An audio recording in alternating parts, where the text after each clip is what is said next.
Hey there, it's Coco Tech here, and in this video I will show you how to screen record on your iPhone. Right now we are using iPhone 6 version 12.4.4. So let's just get right into it. You just have to tap on the setting icon, scroll down, you'll see Control Center over here. Tap on it, and after that customize controls. Over here you're getting many options, this many features you have. So right now I'll remove that and I'll show you how to do it. So here you see screen record option, screen recording.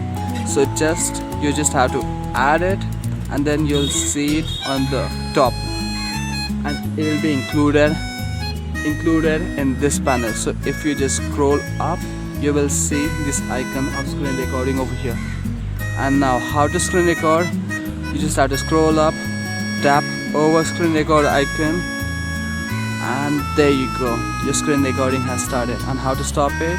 It is same, just tap over it. That's it, there you go, it's that easy. You can see screen recording video saved to photos. It's that easy. Like, share and subscribe.